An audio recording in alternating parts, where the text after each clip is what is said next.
अब तक हमने पढ़ लिया कि हमारे बॉडी के अंदर ड्रग की एडमिनिस्ट्रेशन कैसे होगी। क्या हम औरली खाएंगे या कोई इंजेक्शन लगाएंगे या स्किन के ऊपर कोई क्रीम की लेयर लगा देंगे, या बाकी हमने भी तरीक़ेकार पढ़े। उसके बाद हमने ये भी पढ़ लिया कि जब ड्रग की एडमिनिस्ट्रेशन हो गई, उसके बाद जब हमारी जीआईटी में ड्रग आ गई तो फिर ड्रग की अब्जॉर्प्शन कैसे होगी। अब्जॉर्प्शन का तरीक़ाकार भी हमने पढ़ लिया कि एक्टिव ट्रांसपोर्ट होगी, पैसिव ट्रांसपोर्ट होगी, या फैसिलिटेटेड डिफ्यूजन या एंडो या एक्सोसाइटोसिस होगी।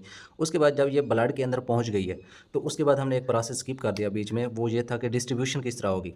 यानी हमारे ब्लड के अंदर पहुंच गई है तो अब ब्लड ने हर बॉडी के सेल तक पहुंचना है। ब्लड जो है वो पूरे जिस्म में घूमता है, तो पूरे जिस्म में जब घूमता है तो ये पूरी दवाई को भी पूरे जिस्म के अंदर फैला देगा। तो इसे कहते हैं कि ड्रग की डिस्ट्रीब्यूशन। तो हम ड्रग की डिस्ट्रीब्यूशन पढ़ते हैं। तो डिस्ट्रीब्यूशन के अंदर हम देखते हैं कि कौन सी ऐसी चीज़ें हैं जो ड्रग डिस्ट्रीब्यूशन को इफ़ेक्ट कर रही हैं। तो साफ ज़ाहिर है, क्योंकि ये ब्लड के अंदर डिस्ट्रीब्यूट हो रही है ब्लड की वजह से, तो जितना ब्लड का फ़्लो ज़्यादा होगा उतनी डिस्ट्रीब्यूशन ज़्यादा होगी। तो मैं कह सकता हूँ ब्लड फ़्लो डायरेक्टली प्रोपोर्शनल है डिस्ट्रीब्यूशन के। ठीक है, अगर हम इसी तरह देखें तो हमारे किडनी, लीवर और ब्रेन के अंदर ब्लड फ़्लो रेट ज़्यादा होता है, और हमारे एडिपोज टिश्यू, स्किन और वैसेरा आर्गन के अंदर ब्लड फ़्लो कम होता है। यहाँ ब्लड फ़्लो अगर ज़्यादा है और यहाँ कम है, तो जहाँ ब्लड फ़्लो ज़्यादा होगा तो वहाँ डिस्ट्रीब्यूशन का प्रोसेस भी तेज़ी से होगा। तो मैं कह सकता हूँ कि इन आर्गन में डिस्ट्रीब्यूशन जो है ड्रग की जल्दी होती है, और इन आर्गन तक जो हमारी ड्रग है वो स्लोली पहुँचती है। इसी तरह हम देखें कि हमारे पास एक ड्रग है प्रोपोफोल। ठीक है, प्रोपोफोल जो ड्रग है ना, ये हम एनेस्थीसिया, नशा वगैरह देने के लिए देते हैं कि जब कोई सर्जरी वगैरह कर रहे हो। और ये जैसे ही प्रोपोफोल का हम इंजेक्शन लगाते हैं ना, ये with in a few second, with in a few minute के अंदर जो पेशेंट हमारा है वो नशे के अंदर चला जाता है। तो ये ऐसा क्यों होता है कि इतना जल्दी ये एक्ट कर जाती है? इसके दो रीज़न हैं। एक तो ये लाइपोफिलिक है, यानी ये सेल मेम्ब्रेन के अंदर डिज़ॉल्व होती है, और जो हमारी कैपिलरी है उसकी मेम्ब्रेन के अंदर डिज़ॉल्व होकर सेल मेम्ब्रेन से गुजर के ये सेल के अंदर पहुंच जाती है और एक्ट कर देती है। दूसरे नंबर पे, क्योंकि इसने जाके ब्रेन के ऊपर नशातारी करना है, हमारे दिमाग के ऊपर नशातारी करना है। तो दिमाग यानी सेंट्रल नर्वस सिस्टम, तो ब्रेन के अंदर ब्लड फ्लो रेट ज़्यादा होता है। तो ब्लड फ्लो रेट ज़्यादा होता है तो ये तेज़ी से मेडिसिन को ब्रेन तक पहुँचा देता है, और तेज़ी से जाके ये एनेस्थीसिया काज कर देती है। ठीक हो गया। उसके बाद हम देखते हैं कि मेडिसिन की जो डिस्ट्रीब्यूशन है वो कैपिलरी परमिएबिलिटी पे भी इफ़ेक्ट करती है। किस तरह? मसलन लीवर और स्प्लीन की हम कैपिलरी देखते हैं और ब्रेन की कैपिलरी देखते हैं। ठीक है, तो जब हम लीवर और स्प्लीन की कैपिलरी देखते हैं तो उसकी स्ट्रक्चर इस तरह है, ब्रेन की कैपिलरी की स्ट्रक्चर इस तरह है। ठीक है, तो जो लीवर और स्प्लीन की कैपिलरी है उसके अंदर अगर देखें इसकी स्ट्रक्चर को, तो हमें तीन चीज़ें नज़र आती हैं। एक इसकी ये बेसमेंट मेम्ब्रेन नज़र आती है, जो ये सारी की सारी ऊपर ऊपर नज़र आ रही है गोल गोल, ये भी बेसमेंट मेम्ब्रेन नज़र आती है। ठीक है, और ये जो सेल नज़र आ रहे हैं जिनके अंदर न्यूक्लियस है, ये एंडोथेलियल सेल्स हैं, ये भी एंडोथेलियल सेल्स हैं। ठीक है, लेकिन ब्रेन और लीवर और स्प्लीन की कैपिलरी के अंदर एक फ़र्क है जो आपको सामने नज़र आ रहा है। वो क्या फ़र्क है? वो ये फ़र्क है कि इसके सेल और ये दो सेल है ना, एंडोथेलियल सेल, इन दोनों सेल्स के दरमियान खाली जगह रह गई है, और इसको हम बोलते हैं ये है स्लिट जंक्शन। ठीक है, लेकिन यहाँ पे दो सेल के दरमियान खाली जगह नज़र नहीं आ रही, तो ये जो जंक्शन है ये टाइट जंक्शन है, फुल टाइट है। ठीक है, तो अब होता क्या है कि इस तरह की जो कैपिलरी है, यहाँ पे जो भी चीज़ें होंगी, मेडिसन होगी, कोई ड्रग वगैरह या कोई आइन, ठीक है, वो या तो इस सेल के अंदर से होके गुजरेंगे बाहर, या दरमियान से गुजरेंगे। तो अब जो हमारी ड्रग होती हैं वो अगर लिपिड सॉल्युबल होंगी तो वो इस सेल मेम्ब्रेन से गुजर के बाहर भी जा सकती हैं, तो इसका मतलब लिपिड सॉल्युबल भी गुजर जाएंगी। आयोनाइज्ड होंगी तो वो इस सेल मेम्ब्रेन से नहीं गुजर सकती, यानी केटाइन या इनाइन होंगी तो वो फिर इसके दरमियान से गुजर जाएंगी, स्लिट जंक्शन से। आयोनाइज्ड भी गुजर जाएंगी और पोलर भी गुजर जाएंगी, वो इसी दरमियान से गुजरेंगी क्योंकि वो सेल मेम्ब्रेन से नहीं गुजर सकती। तो इसका मतलब है कि जहाँ जहाँ स्लिट जंक्शन होगा वहाँ लिपिड सॉल्युबल, आयोनाइज्ड और पोलर ड्रग जो है वो गुजर जाती हैं, लीवर और स्प्लीन के अंदर ये गुजर जाती हैं। लेकिन यहाँ पे है टाइट जंक्शन। टाइट जंक्शन में अगर लिपिड सॉल्युबल ड्रग है वो तो ये सेल मेम्ब्रेन के अंदर डिज़ॉल्व होके, क्योंकि cell membrane lipid bilayer है तो इसके अंदर डिज़ॉल्व होके ये गुजर जाएगी।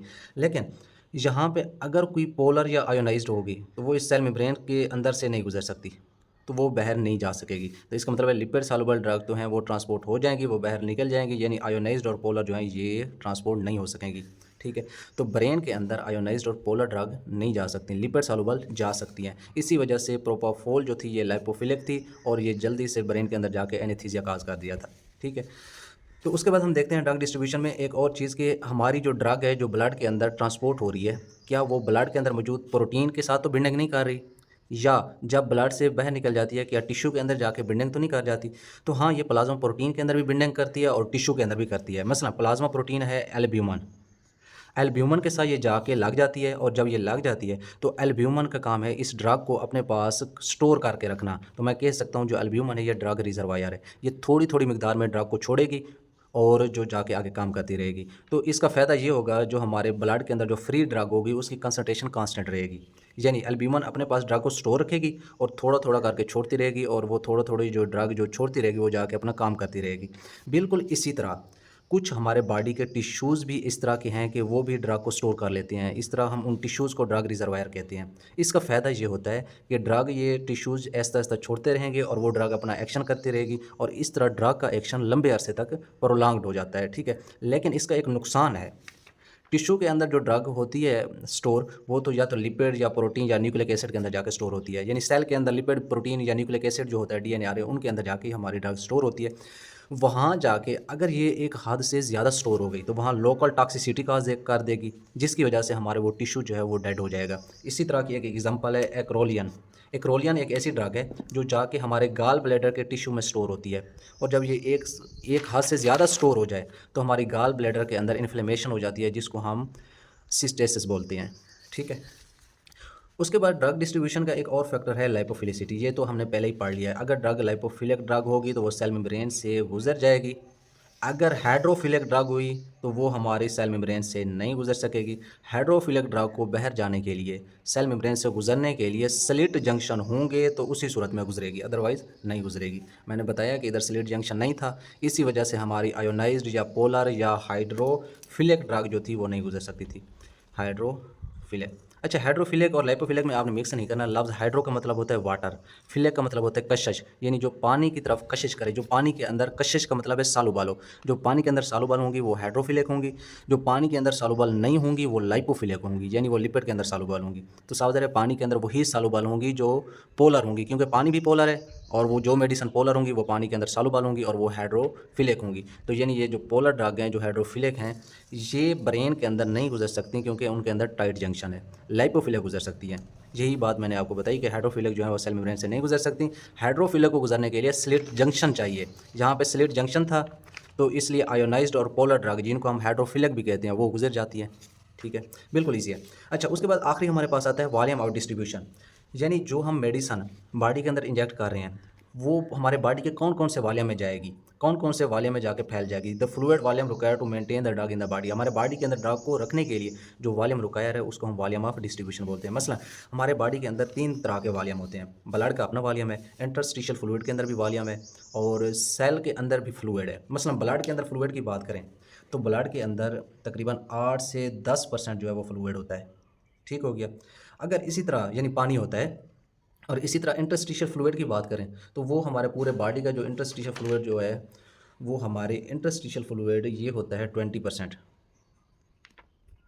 अगर सेल की बात करें तो सेल के अंदर ज़्यादा इंटरस्टिशियल फ्लूइड होता है, वो होता है 60%। 60% फ्लूइड होता है, ठीक है। अब कुछ जो हमारी ड्रग हैं, मसलन हमारे पास 70 केजी का एक बंदा है, ठीक हो गया। उस 70 केजी के बंदे के अंदर हम देखने हैं कि उस 70 केजी के बंदे के अंदर कितने लीटर जो है वो ब्लड होगा। वो तकरीबन होगा अप्रॉक्सीमेटली 4 लीटर, क्योंकि 8 से 10% 4 लीटर बन रहा है 70 केजी का। और 20% का मतलब है कि यहाँ तकरीबन 14 लीटर होगा, और 60% का मतलब है कि यहाँ तकरीबन 42 लीटर जो है वो फ्लूइड होगा, ठीक है। तो यानी 4 लीटर फ्लूइड ब्लड के अंदर होगा, 14 लीटर फ्लूइड इंटरस्टिशियल फ्लूइड होगा, और 42 लीटर जो है वो सेल के अंदर होगा। अब देखते हैं जो हाई मॉलिक्यूलर वेट वाली ड्रग हों और प्रोटीन बाउंडेड हों, जो प्रोटीन के साथ जुड़ी हों या जिनका वेट ज़्यादा हो, वो सिर्फ ब्लड के अंदर रहेंगी, ब्लड से आगे नहीं जाएंगी। मसलन इस तरह की जो मेडिसन है वो हेपारिन है। हेपारिन हेपारिन हमेशा हाई मॉलिक्यूलर वेट है और प्रोटीन बाउंडेड है, और इसलिए ये ब्लड से बाहर नहीं जाती, बस ये 4 लीटर के अंदर ही रहती है। लेकिन उसके कंपैरिजन में एक और ड्रग है अमाइनो ग्लाइकोसाइड। अमाइनो ग्लाइकोसाइड को जैसे ही हम खाते हैं, अमाइनो ग्लाइकोसाइड, इस अमाइनो ग्लाइकोसाइड का मॉलिक्यूलर वेट भी कम है और हाइड्रोफिलिक भी है, 2 प्रॉपर्टी हैं, इसलिए ये ब्लड से गुजर के इंटरस्टिशियल फ्लूइड में आ जाती है। तो ये ब्लड में भी होती है, इंटरस्टिशियल फ्लूइड में भी होती है। तो इंटरस्टिशियल फ्लूइड में वो ड्रग आएगी जिसका मॉलिक्यूलर वेट भी कम हो, जो हाइड्रोफिलिक भी हो। अब एक और मेडिसन है, उस मेडिसन का मैं एथेनॉल, ठीक है, एथेनॉल जो मेडिसन होती है, अल्कोहल, वो ब्लड से भी गुजर आती है, इंटरस्टिशियल फ्लूइड से गुजर के सेल में आ जाती है। तो सेल के अंदर एथेनॉल आ सकती है। तो जो लो मॉलिक्यूलर वेट होगी और जो हाइड्रोफोबिक या लाइपोफिलिक होगी, ठीक है। लाइपोफिलिया का क्या मतलब है? जो लिपिड के अंदर सॉल्युबल होगी, यानी जो सेल मेम्ब्रेन के अंदर सॉल्युबल होकर अंदर गुजर आएगी। हाइड्रोफोबिया का मतलब जो पानी से नफरत करती होगी और लिपिड से मोहब्बत करती होगी। इस तरह की ड्रग जो है वो हमारे सेल के अंदर भी आ जाती है। ठीक है। तो ये आपको पता होना चाहिए कि कौन सी ड्रग जो है वो ब्लड के अंदर रहती है, कौन सी इंटरस्टिशियल फ्लूइड में आती है और कौन सी सेल में आती हैं। अब जो मेन बात समझने की है वो ये है कि वॉल्यूम ऑफ डिस्ट्रीब्यूशन क्या है। कुछ जो वॉल्यूम होता है वो सिर्फ ब्लड का वॉल्यूम काफ़ी होता है हेपारिन को रखने के लिए, लेकिन अमाइनो ग्लाइकोसाइड को रखने के लिए ब्लड का वॉल्यूम भी काफ़ी है और इंटरस्टिशियल फ्लूइड वॉल्यूम भी साथ होता है। लेकिन एथेनॉल को रखने के लिए blood volume, interstitial fluid volume और सेल का वॉल्यूम, तीनों वॉल्यूम के अंदर एथेनॉल फैल जाती है। तो मैं कह सकता हूँ कि जो वीडी है, वॉल्यूम ऑफ डिस्ट्रीब्यूशन है, ये amount of drug in the body, कितनी बॉडी के अंदर हमने ड्रग इंजेक्ट की और कितनी ड्रग जो है वो प्लाज्मा के अंदर है, इन दोनों की रेशो निकालें तो हमारे पास वॉल्यूम ऑफ डिस्ट्रीब्यूशन निकल आता है। ये आपको फार्मूला आना चाहिए। उसके बाद है कि हाफ लाइफ पे इस वॉल्यूम ऑफ डिस्ट्रीब्यूशन का क्या इफेक्ट है। तो हाफ लाइफ और वॉल्यूम ऑफ डिस्ट्रीब्यूशन एक दूसरे के डायरेक्ट हैं। कैसे? वॉल्यूम ऑफ डिस्ट्रीब्यूशन ज़्यादा होगा, मतलब हर एक फ्लूइड के वॉल्यूम में अगर ड्रग जा रही है, ब्लड के अंदर भी जा रही है, जहाँ भी जा रही है, सेल के अंदर भी जा रही है, तो इसको बॉडी से रिमूव होने के लिए भी टाइम लगेगा, यानी हाफ लाइफ भी इसकी ज़्यादा होनी है। अगर हाफ लाइफ ज़्यादा होनी है तो ये ज़्यादा लंबे अरसे तक ये एक्शन करेगी, इसका ड्यूरेशन ऑफ एक्शन भी बढ़ जाना है। तो अल मुख्तसर वॉल्यूम ऑफ डिस्ट्रीब्यूशन का ये मतलब है कि हमारी जो ड्रग जो हमने खाई है वो कौन कौन से फ्लूइड में जाएगी, क्या ब्लड में जाएगी, इंटरस्टिशियल फ्लूइड में जाएगी या सेल के फ्लूइड में जाएगी या इन तीनों में जाएगी। तो इसको बोलते हैं वॉल्यूम ऑफ डिस्ट्रीब्यूशन। जहाँ तक हमें ड्रग डिस्ट्रीब्यूशन हो गई, अब हमारी जो मेडिसिन है वो पूरे बॉडी के अंदर डिस्ट्रीब्यूट हो चुकी है। क्यों? क्योंकि हमारे ब्लड ने बॉडी के एक एक सेल तक जाना है। जब हमारा ब्लड बॉडी के एक एक सेल तक जाएगा तो वो मेडिसिन को भी अपने साथ ले जाएगा। मसला मेरे हाथ के ऊपर ट्यूमर था, तो ये ड्रग को ट्यूमर तक भी ले आएगा हमारा ब्लड। ट्यूमर के अंदर जैसे ही मेडिसिन पहुंचेगी तो ये मेडिसिन आके इधर कोई डांस वगैरह नहीं करेगी, बल्कि अपना काम करेगी। क्या करेगी? जो भी काम करेगी उसको हम बोलते हैं मेटाबॉलिज्म। अब मेटाबॉलिज्म पढ़ते हैं, ड्रग मेटाबॉलिज्म होता क्या है। पहले हम ड्रग मेटाबॉलिज्म की रफ्तार देखते हैं, क्या मेटाबॉलिज्म तेज़ होगा या कम होगा। इसको बोलते हैं काइनेटिक ऑफ मेटाबॉलिज्म। वो फर्स्ट ऑर्डर भी होता है, जीरो ऑर्डर भी। जो भी ऑर्डर होगा दोनों के दोनों मैकेलिस मेंटन काइनेटिक को फॉलो करते हैं। मैकेलिस मेंटन काइनेटिक की आपने इक्वेशन पढ़ी थी इंजाइम वाले चैप्टर में, सेकंड सेमेस्टर के अंदर आपने इंजाइम वाले चैप्टर के अंदर मैकेलिस मेंटन काइनेटिक पढ़ा था। ठीक है। मैकेलिस मेंटन काइनेटिक के मुताबिक जो वी होता है, वेलोसिटी ऑफ रिएक्शन होती है, वो बराबर होती है वी मैक्स जमा सी की कंसंट्रेशन के एम जमा सी की कंसंट्रेशन।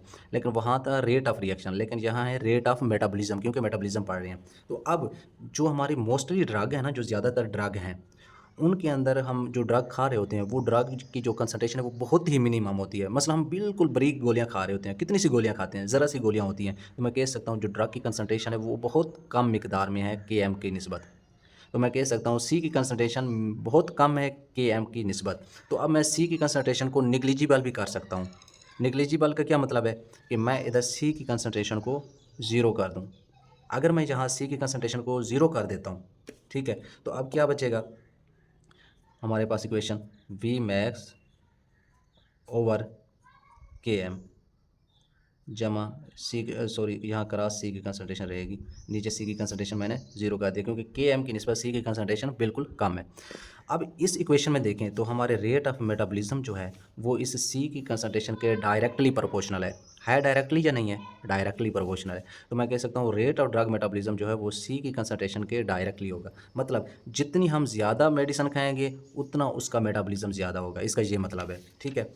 मसलन मैंने जो भी मेडिसिन खानी है, जितनी मेडिसिन ज़्यादा खाऊंगा उसका मेटाबॉलिज्म उतना ज़्यादा होगा। और इस तरह का जो फर्स्ट ऑर्डर है ये लीनियर काइनेटिक शो करता है और इसके अंदर फ्रैक्शन ऑफ जो ड्रग है उसकी मेटाबोलाइज जो हो रही है वो कांस्टेंट होती है। फ्रैक्शन का मतलब है परसेंटेज, यानी एक ख़ास परसेंटेज के अंदर हमारी ड्रग जो है वो मेटाबोलाइज होती है। मसलन मैंने अगर 100 mg खाई है तो ये तकरीबन 50% जो है मेटाबोलाइज होती है।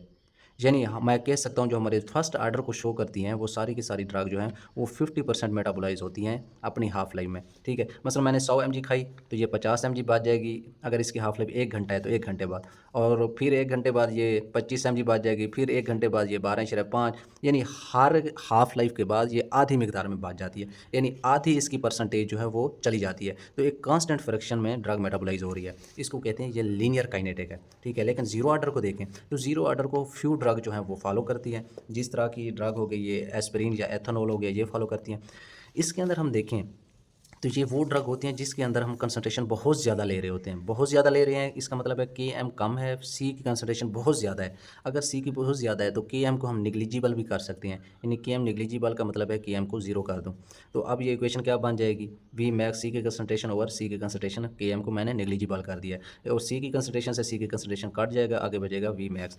तो ये जो रेट ऑफ मेटाबॉलिज्म है ये डायरेक्टली प्रोपोर्शनल होगा वी मैक्स के। वी मैक्स एक कांस्टेंट क्वांटिटी है, तो मैं कह सकता हूँ कि जो हमारी अमाउंट ऑफ ड्रग जो मेटाबोलाइज होगी वो एक कांस्टेंट में होगी। फ्रैक्शन ऑफ ड्रग जो कांस्टेंट नहीं होगी, अमाउंट ऑफ ड्रग कांस्टेंट होगी। यानी अमाउंट का मतलब एक ख़ास मिकदार में ड्रग जो है वो मेटाबोलाइज होगी, यहाँ ख़ास परसेंटेज में ड्रग मेटाबोलाइज होती है, ठीक है। जहाँ अमाउंट ऑफ ड्रग कांस्टेंट है, यहाँ फ्रैक्शन ऑफ ड्रग कांस्टेंट है, ठीक है। और इसका जो काइनेटिक होगा नॉन लीनियर होगा। मसलन मैंने अगर 100 mg ड्रग खाई है और हर 1 घंटे बाद 5 mg अगर ये मेटाबोलाइज हो रही है 5 mg, तो ये 1 घंटे बाद 95 बाज जाएगा, फिर 90 बाज जाएगा, फिर 85 बाज जाएगा, फिर 80 बाज जाएगा, फिर 75 बाज जाएगा। तो ये ख़ास मिकदार में कम हो रही है, लेकिन ये ख़ास परसेंटेज में कम हो रही है, ठीक है। ये फ़र्क है। अब जब ड्रग मेटाबोलाइज होती है तो रिएक्शन ऑफ ड्रग मेटाबॉलिज्म किस तरह होता है। जो भी ड्रग हमारे बॉडी के अंदर आएगी, वो ड्रग जो है ड्रग ए ये पहले सबसे पहले मेटाबॉलिज्म करेगी, उसको बोलते हैं फ़ेज़ 1 रिएक्शन। ये पहले फ़ेज़ 1 रिएक्शन से गुजरेगी और ये अपनी शक्ल थोड़ी सी चेंज कर देगी। तो इस दौरान होता क्या है, जब ये फ़ेज़ 1 रिएक्शन से गुजरती है तो फ़ेज़ 1 रिएक्शन या तो ड्रग को एक्टिव कर देता है या इनएक्टिव कर देता है, कुछ भी कर सकता है। लेकिन ये पक्की बात है कि जो लाइपोफिलिक ड्रग होगी वो लाइपोफिलिक से हाइड्रोफिलिक बन जाएगी, और जो नॉन पोलर ड्रग होगी वो पोलर बन जाएगी, जो पोलर ड्रग होगी वो मोर पोलर बन जाएगी फ़ेज़ 1 रिएक्शन के नतीजे में, ठीक है। और फ़ेज़ 1 रिएक्शन या ऑक्सीडेशन होता है या रिडक्शन होता है या हाइड्रोलाइसिस होता है, यानी या OH इसके अंदर ऐड होता है या NH2 ऐड होता है, ठीक है, या OH रिमूव हो रहा होता है, ठीक है। जब एक दफ़ा ड्रग हाइड्रोफिलिक पोलर या मोर पोलर बन गई है तो अब ये फ़ेज़ 2 रिएक्शन से गुजरेगी, और इस दौरान जो हमारी ड्रग है वो लाजमी तौर पे इनएक्टिव हो जाएगी, क्योंकि हम ड्रग को मेटाबोलाइज़ करके बॉडी से रिमूव करना चाह रहे हैं। हमारी ड्रग मेटाबोलाइज़ होके इनएक्टिव बन जाएगी फ़ेज़ 2 रिएक्शन में, और फ़ेज़ 2 रिएक्शन हमेशा कंजुगेशन रिएक्शन होता है, और मोस्टली MCQs में भी आता है कि जो सल्फेशन रिएक्शन है ये कंजुगेशन की मिसाल है, ठीक है। इस दौरान हमारी हाइड्रोफिलिक ड्रग जो है वो मोर हाइड्रोफिलिक बन जाएगी, जो पोलर है वो मोर पोलर बन जाएगी। अब हाइड्रोफिलिक और पोलर ड्रग जो है ये हमारे किडनी से आसानी से फ़िल्टर होकर यूरिन में चली जाएगी और यूरिन से हमारे बॉडी से बाहर निकल जाएगी। लेकिन फ़ेज़ 2 रिएक्शन हमारा सारी मेडिसिन को इनएक्टिव करता है सिवाय एक मेडिसिन के, वो है मॉर्फिन 6 ग्लूकुरोनाइड। ये जैसे ही फ़ेज़ 2 रिएक्शन से गुजरती है तो ये मॉर्फिन 6 ग्लूकुरोनाइड बन जाती है और ये ज़्यादा एक्टिव हो जाती है पहले की निस्बत भी, ठीक हो गया। तो ये कंजुगेशन के अंदर ना मुख्तलिफ तरह के इसके अंदर आके ग्रुप्स अटैच होते हैं। वो ग्रुप्स किताब पे भी लिखे हुए हैं कि एस्टिक एसिड, अमीनो एसिड या ग्लूकुरोनिक एसिड या सल्फ्यूरिक एसिड, जिस तरह ये ग्लूकुरोनिक एसिड ग्लूकुरोनाइड लगा हुआ है, ठीक है, ये कंजुगेशन के दौरान। अब हम देखते हैं कि ये ड्रग जो है ये बॉडी से रिमूव हो रही है, तो ये रिएक्शन कभी तेज़ भी हो सकता है, कभी स्लो भी हो सकता है। तो इसको तेज़ और स्लो करने के लिए एक एंजाइम होता है, वो एंजाइम जो है वो फ़ेज़ 1 रिएक्शन के दौरान एक्ट करता है, वो होता है P450। ये एंजाइम अगर मौजूद है तो इस रिएक्शन को तेज़ करता है, लेकिन इस एंजाइम पे भी कुछ मेडिसिन इफेक्ट करती हैं, कुछ इस एंजाइम को एक्टिव कर रही होती हैं, कुछ इनएक्टिव कर रही होती हैं। अब देखते हैं वो एंजाइम है P450। पहले इस एंजाइम का तारुफ पढ़ते हैं, P450, इसको बोलते हैं साइटोक्रोम P450 सिस्टम। ये एंजाइम का एक पूरा ग्रुप है, और इस पूरे ग्रुप को हम बोलते हैं, साइटोक्रोम को CY और P450 को हम P लेते हैं, इसका CY और इसका P लेके CYP कह देते हैं हम शॉर्टकट। और ये इसकी पूरी फैमिली है CYP की, लेकिन इसकी जब हम सब फैमिलीज़ देखते हैं CYP की, तो ये सब फैमिलीज़ इसकी मुख्तलिफ टाइप्स बन जाती हैं। CYP3A बन जाता है, CYP2D बन जाता है, लेकिन इस सब फैमिली की मज़ीद आगे एसोजाइम फार्म्स हैं। मसलन CYP3A की आगे फार्म होती हैं CYP3A1, CYP3A2, CYP3A3, CYP3A4, मुख्तलिफ तरह की एसोजाइम फार्म होती हैं। इसी तरह P2D की भी आगे एसोजाइम फार्म होती है। लेकिन हमारी जो मोस्टली ड्रग हैं उनके अंदर कौन से एंजाइम की एसोजाइम फार्म इस्तेमाल हो रही हैं, हाँ वो आपको समझना बहुत ज़रूरी है, वो आपने याद भी रखनी है, ठीक है, क्योंकि ये बहुत इंपॉर्टेंट है। एक तो ये CYP3A45 ये एसोजाइम, यहाँ P450 की ये जो किस्म है CYP3A45, ये तकरीबन 36% ड्रग को यही मेटाबोलाइज कर रहा होता है फ़ेज़ 1 रिएक्शन के अंदर। और दूसरा जो है CYP2D6 जो है ये 19% ड्रग्स को मेटाबोलाइज कर रहा है। तीसरे नंबर पे CYP2C89 जो है, ये जो एंजाइम है ये तकरीबन 60% हमारी ड्रग को मेटाबोलाइज कर रहा है। चौथे नंबर पे होता है CYP1A2 जो है, ये हमारी तकरीबन 11% ड्रग को मेटाबोलाइज कर रहा है। बिल्कुल इसी तरह और भी ये लिखे हुए हैं, ये आप बुक से भी देख सकती हैं, ये बाकी भी रेशो लिखी हुई है, ये आप याद भी कर सकती हैं, ठीक है। उसके बाद हम चलते हैं मेन, हमारे पास मेन जो है वो CYP3A45 है। अब चलते हैं आगे की तरफ कि इस एंजाइम को कुछ मेडिसिन इनहिबिट भी कर सकती हैं, कुछ इसको एक्टिव भी कर सकती हैं ज़्यादा। अब देखते हैं जो इसको इनहिबिट करती हैं उसको हम बोलते हैं इनहिबिटर्स, जो इसको एक्टिव करती हैं उनको बोलते हैं इंड्यूसर्स। ठीक है। अब जो इस एंजाइम को एक्टिव करेंगी यानी इसको इंड्यूस करेंगी, उसका फ़ायदा क्या होगा, ड्रग जो है वो तेज़ी से मेटाबोलाइज होकर यूरिन से निकल जाएगी। यानी जो मेडिसिन इसको एक्टिव करेंगी वो ड्रग को तेज़ी से बॉडी से रिमूव कर देंगी और नतीजे के तौर पे जो हमारा प्लाज्मा कंसंट्रेशन ऑफ ड्रग होगा वो कम हो जाएगा। ठीक है। और इस तरह की मैं आपको एग्जांपल बताऊं, हम HIV प्रोटीएज एंजाइम इनहिबिटर इस्तेमाल करते हैं। HIV का एक पेशेंट है ना, उसके अंदर हम एक टेबलेट इस्तेमाल करते हैं HIV प्रोटीएज इनहिबिटर। वो टेबलेट क्या करती है, वो HIV की रेप्लिकेशन के प्रोसेस को रोक रही होती है। लेकिन उसी दौरान अगर हम रेफेम्पिन इस्तेमाल करें, ठीक है, रेफेम्पिन, ठीक है, एक एंटी ट्यूबरकुलोसिस ड्रग है। ठीक है, ये जैसे ही हम इस्तेमाल करते हैं तो ये जो रिफेम्पिन है ये जाके इस एंजाइम को एक्टिव कर देती है। जैसे इस एंजाइम को एक्टिव करती है रिफेम्पिन, वैसे तो ये हमने टीबी के लिए इस्तेमाल की थी, लेकिन इस एंजाइम को एक्टिव जैसे ही करेगी तो इस एंजाइम के एक्टिव होने से ये जो HIV प्रोटीएज इनहिबिटर की हमने टेबलेट खाई थी ये तेज़ी से हमारे बॉडी से रिमूव हो जाएंगी, यूरिन के अंदर चली जाएंगी और तेज़ी से रिमूव हो जाएंगी। और HIV का पेशेंट अगर HIV की मेडिसिन ले रहा है लेकिन वो तेज़ी से बॉडी से रिमूव हो रही है, वो बॉडी के अंदर कोई असर ही नहीं कर रही, तो डॉक्टर देखेगा कि मैं HIV की इसे मेडिसिन तो दे रहा हूँ लेकिन ये बॉडी के अंदर असर क्यों नहीं कर रही। उससे ये नहीं पता था कि मेडिसिन जो है वो patient HIV protease inhibitor medicine तो खा रहा है लेकिन साथ में रेफेम्पिन की मेडिसिन ले रहा है जो कि इसके जिस्म से बाहर होने की रफ्तार को बढ़ा रही है, इंड्यूसर पैदा कर रही हैं। तो इसलिए इसी वजह से जो HIV का कोई खास फ़ायदा नहीं हो रहा है HIV प्रोटीएज इनहिबिटर मेडिसिन का। ठीक है।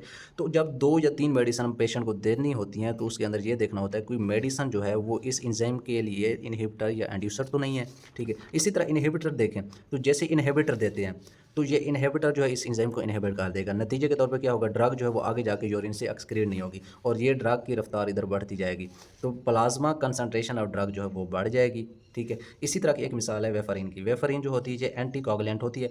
अगर किसी का खून गाढ़ा हो तो उसके खून को पतला करने के लिए वेफरिन खाते हैं लोग।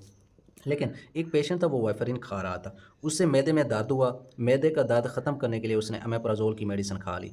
अब अमेप्राज़ोल और वेफरिन वो इकट्ठे खा रहे हैं। वेफरिन थी एंटी कोगुलेंट, अमेप्राज़ोल थी पेन से निजात देने के लिए, लेकिन अमेप्राज़ोल ने क्या किया है, इस P450 की एक टाइप को इनहिबिट कर दिया है जिसकी वजह से वेफरिन जो है हमारे बॉडी से आगे रिमूव ही नहीं हो रही, क्योंकि एंजाइम इनएक्टिव है तो ये ड्रग आगे रिमूव नहीं हो रही वेफरिन। तो अब वेफरिन की मिकदार हमारे ब्लड के अंदर बढ़ती जाएगी। एक पेशेंट ने वेफरिन की एक मेडिसिन खाई, वो भी बॉडी के अंदर खड़ी है, वो भी इससे आगे रिमूव नहीं हुई। दूसरी मेडिसिन खाई, वो भी इकट्ठे होती जा रही है। इकट्ठे होते होते हमारे बॉडी के अंदर वेफरिन का इतना लेवल हाई हो जाएगा, ज़रा सा भी बॉडी के ऊपर कट आ गया तो हमारा बॉडी जो है वो ब्लड इतना एंटीकोगुलेंट बन चुका होगा कि रिस्क ऑफ ब्लीडिंग बहुत ज़्यादा बढ़ जाएगा, खून रुकने का नाम ही नहीं लेगा ज़रा से ज़ख्म से भी, क्योंकि एंटीकोगुलेंट है वेफरिन।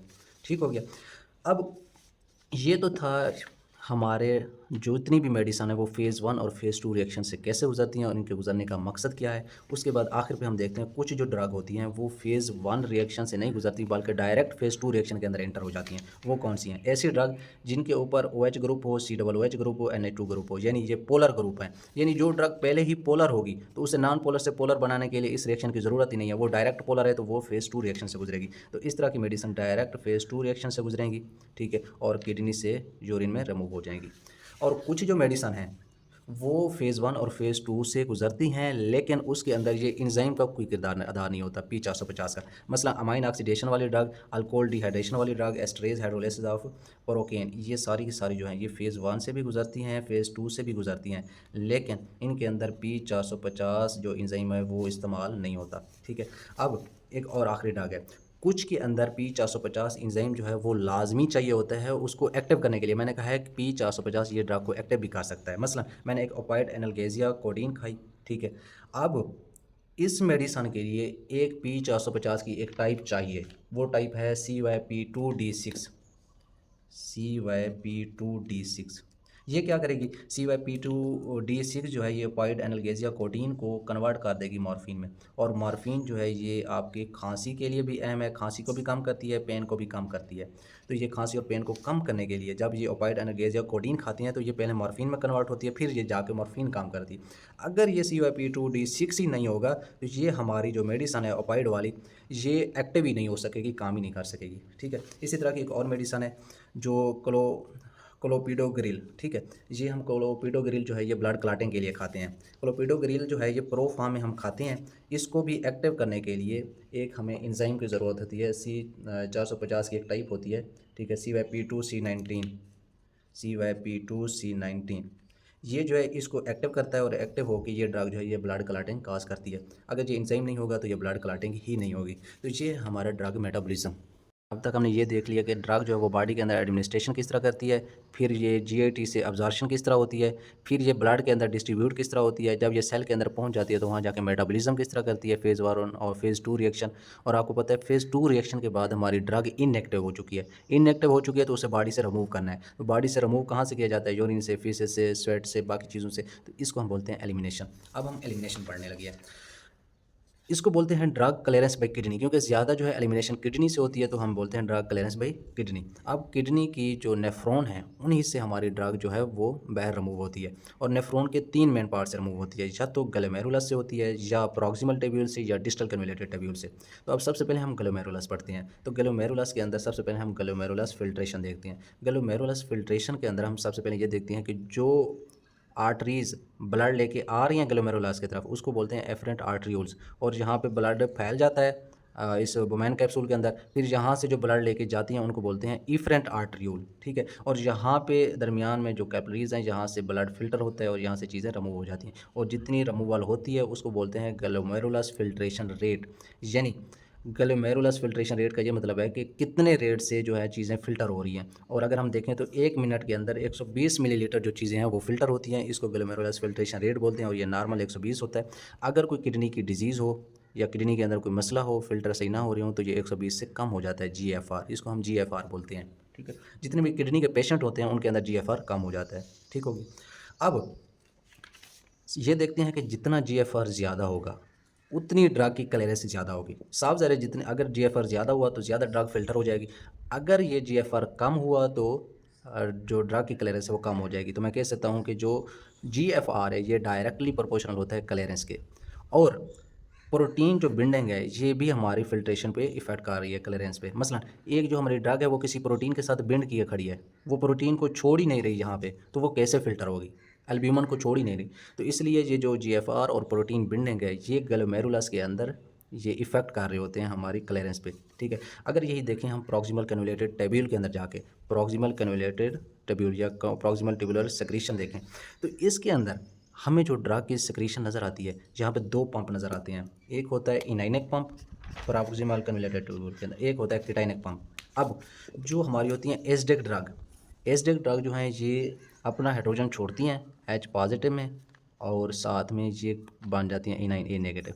जो हमारी एसिडिक ड्रग हैं ये इनाइन में कन्वर्ट होके ये इनाइनिक पंप के ज़रिए ये हमारी प्रॉक्सिमल कन्वोल्यूटेड टेब्यूल में आ जाती हैं, ठीक है। कुछ जो थी वो GFR के ज़रिए यहाँ से फ़िल्टर हुई, कुछ जो हमारी एसिडिक ड्रग थी वो इनाइनिक पंप से आ गई। जो हमारी बेसिक ड्रग जो थी उन्होंने हाइड्रोजन आयन अपने साथ लिया, पकड़ा, और ये BH नेगेटिव में कन्वर्ट हो गई, सॉरी BH पॉजिटिव में कन्वर्ट हो गई, और ये केटाइनिक पंप के ज़रिए अंदर आ गई।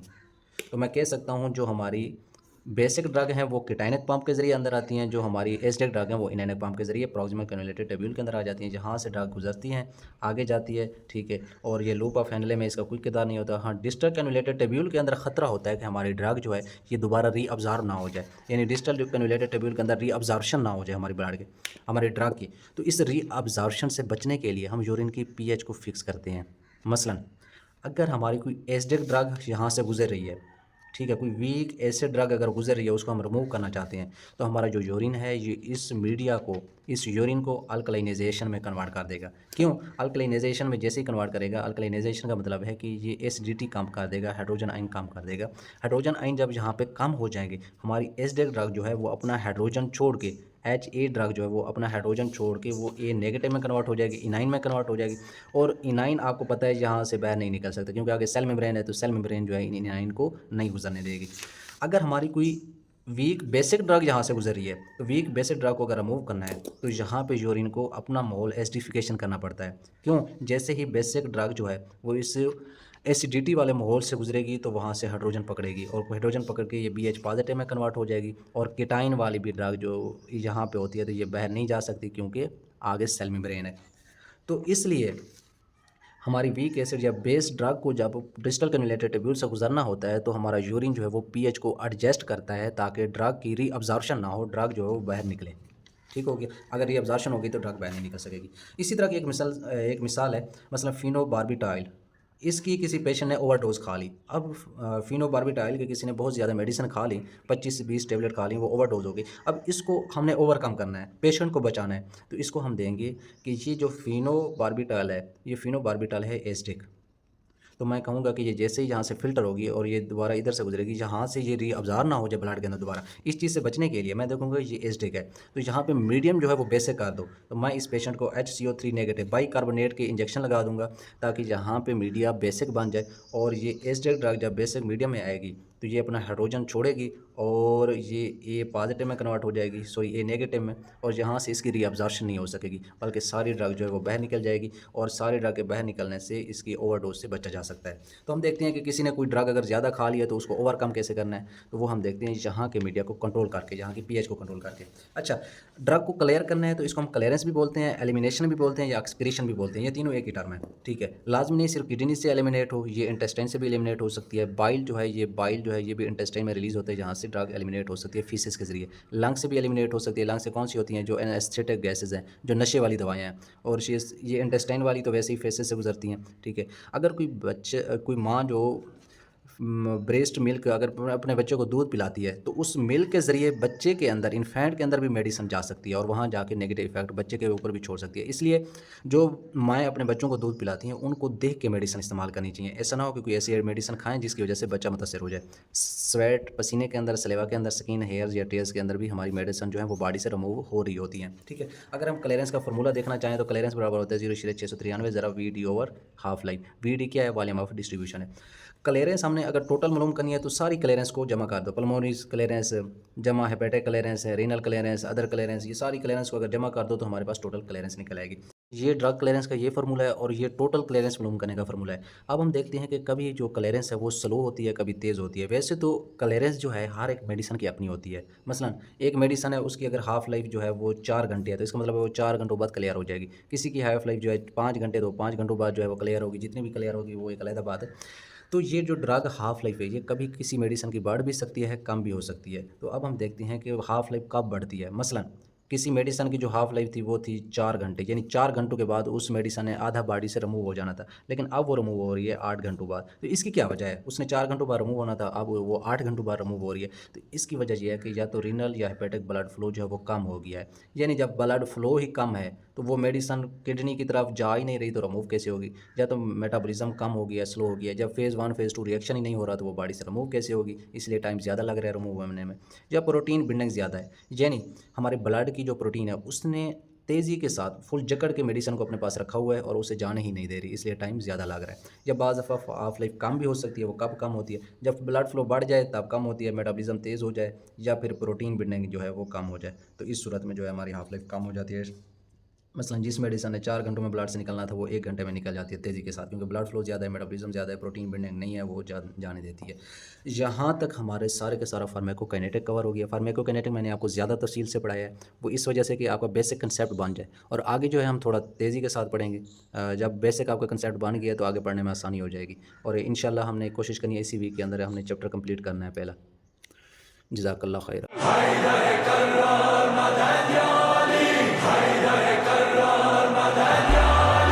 खामेनेई ने किया ऐसा कयाम, हार गई कुव्वते बातिल तमाम, फैल गया दहर में हक का पयाम, दे दिया इस्लाम को रंगे दवाम, हक के तरफदार मदद